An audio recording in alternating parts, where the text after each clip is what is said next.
Assalamu alaikum, everybody. It's always awful being one of the last speakers because you hear all these really confident and eloquent speakers, and I'm neither of those. I actually have an entrenched fear of public speaking, so please forgive me if I've gone bright red or nearly knocked the thing over. I know you're probably really hungry as well, so I'll try and get through what I need to quickly and not put you off your food because it's a bit of a distasteful subject. So I'm a psychologist and by background, and my day job is I work with young people in schools therapeutically. Aside of that, RE, well, actually isn't religious education, it's something called relationship education. It's a common mistake that people are making. But about a year ago, I became aware that the government have made something called RSE, which is Relationship and Sex Education, compulsory for 4-year-olds in all schools across England. It's going to be compulsory from September 2020. However, it's already started. So I like to kind of know what's going on behind things because things generally don't emerge in a vacuum. There's usually an agenda or context behind it. So I just started looking into it. And it's all I can describe as like falling down a rabbit hole. I was incredibly shocked by what's going on, and also that nobody is aware of what's going on. And I'm not just talking about the Muslim community, I'm talking about the non-Muslim community as well.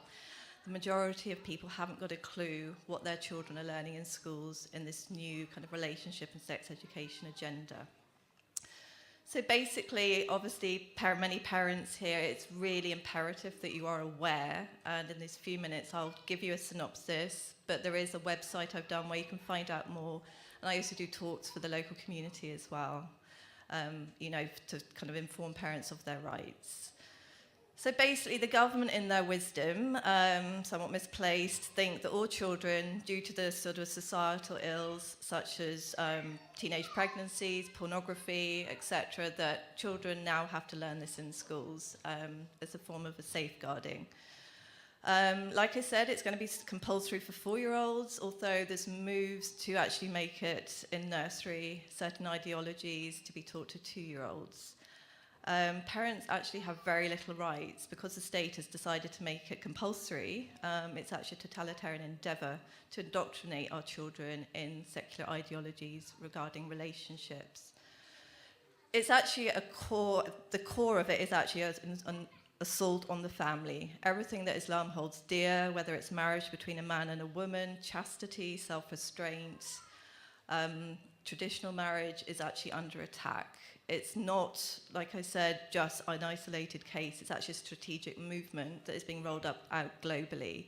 It's being pushed by the United Nations, something called Agenda 2030, that is pushing what we're calling compulsory sex education into all schools worldwide.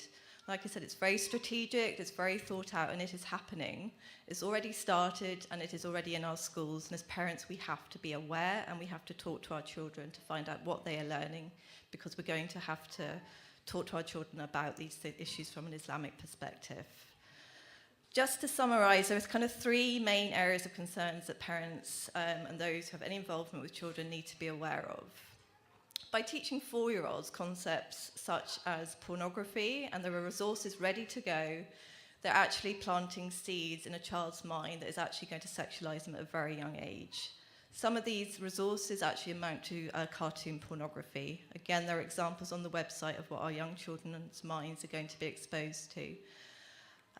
So again, by talking about certain subjects that no child should be exposed to at a young age, their innocence is going to be destroyed. There are obviously societal ills that we need to be aware of and that we need to protect our children against, but the way that it's being done is very insidious.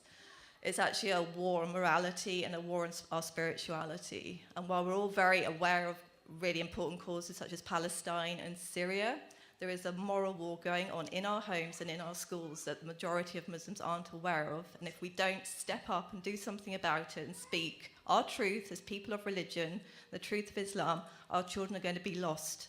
And I'm not just saying this to kind of alarm people, it is. I work with young people. I'm already seeing young people getting lost under different ideologies. So that's one area of concerns that our children are being sexualized in society in general, but it's now actually state enforced in our schools. The second thing, which probably a lot of you are aware of, which again many people don't want to talk about, is the promotion of the homosexual agenda. Like in Islam, the act itself is haram. This isn't being homophobic or anything, but like I said, it is a global initiative that's being rolled out to push it in all schools worldwide around the globe. They've got human rights lawyers involved on how to kind of make countries comply with this. The government have said LGBT, which is lesbian, gay, bisexual, and trans, has to be taught in schools. They're recommending that it is taught as integral. What that means that children from 4 aren't just going to have a discrete lesson about that it's good to be gay. They're actually, it's going to be rolled out across the whole curriculum. For example, you could have a maths question, so Mr. and Mr. Smith want to go on honeymoon, they need £1,000, they've got 200, how much do they need? So they are normalising same-sex relationships. There's a whole load of storybooks ready that are actually already in schools, such as Heather Has 2 Mummies, story about homosexual penguins, you know, and they do it in a very clever, insidious way to brainwash our children. And it is brainwashing. I'm a psychologist, so I'm not speaking out of turn. It's actually a long social engineering program to corrupt our children. Because if you get the hearts and minds of the children, you create the revolution. They're trying to split parent from child by taking away parental rights. They're getting children to actually question their religion, their cultural background. If a parent says, if a child says, actually, my mother doesn't agree with me, the school will support the child and social services could be called in under the name of emotional abuse. So it's been well thought out. It kind of emits from the sexual revolution in the 60s. It's a lot of psychology involved, lots of things like radical feminism that is out to destroy men. This is another kind of aspect of it. The transgender movement, critical theory, various kind of streams are all fusing. So this has been going on for decades, but we're like at the crest of the wave at the moment. I don't know if anybody saw, but even on the BBC recently, there was a clip of a primary school where 6-year-olds were told to write a love letter to a person of the same sex. This is happening in our schools. It's not something that's coming, it is already happening, and we have to be aware of this. We have to speak out. Our ulama need to be strong and speak out on these issues to guide the community. There's one thing me saying it, but I'm not anybody in the community. We need clear guidance on what is halal, what is haram, what our rights are. And by speaking our truth and speaking our religion, doesn't mean that we're transphobic or homophobic. We're protected by the Equality Act as well, but we're too shy or we're too retiring to actually claim our own rights in fear of that we're going to be sort of gunned down for hate speech. Nobody is condoning hate speech or hate towards anybody. That's not part of our religion.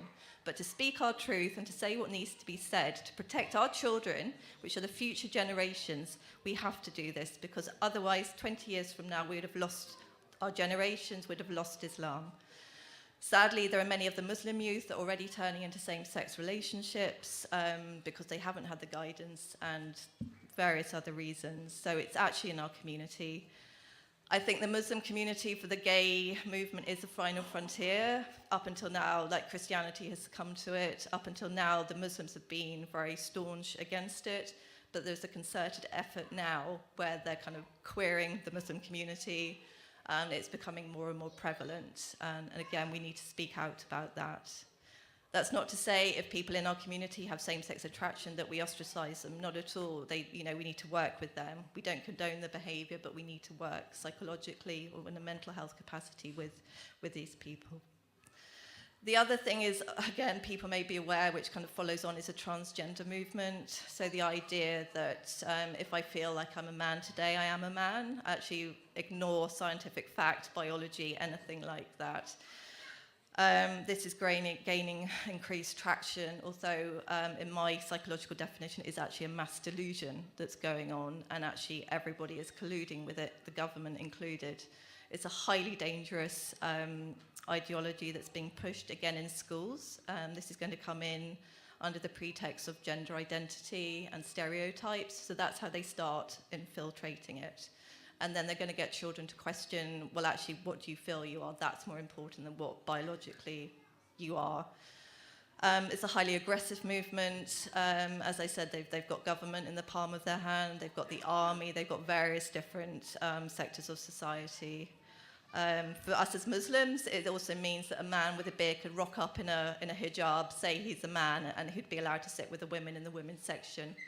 If anybody said anything, we would be done under the Equality Act. So for Muslim women in particular, we have to be really mindful and careful of this. There is no guaranteed safe single-sex spaces anymore. The consultation has just gone through, which I think a lot of people have replied to, but we have to talk about these things in our community. We have to stand up, speak the truth, and unite. And I think this cause of relationship and sex education in particular, as well as things like prevent Islamophobia, is a really important issue that we as Muslims can unite on. Because it affects everybody. It's a family, it's the core of who we are and what we do. Personally, kind of talk about unity, I obviously converted to Islam around about 25 years ago. I was Sunni Muslim for 9 years. I then found the teachings of the Ahlul Bayt. So I kind of straddle both camps. And I have friends from both. So we don't have time to quibble and argue. I don't know if it was Imam Khomeini or Khamenei said that while we're arguing about whether we pray with our hands crossed or our hands by our side, our enemy is actually plotting how to cut our hands off. And I think that's what we need to remember. We're on the same team here. We're all Muslims. You know, the divisions are minor in the bigger scheme of things. While we're arguing, and even within our community, the Shia community, the bickering is unbelievable.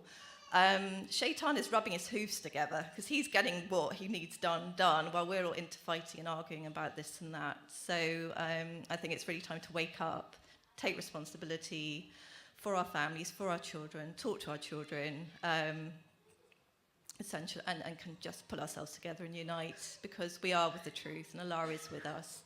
If we just take a few small steps in the right direction, then Allah will bring the help. And we have to stop this RSC and this ideologies, kind of LGBT ideologies, from coming in, because they are taking our children away from us. If people want to find out a bit more about what's happening with RSC and the work I'm doing, there is a website.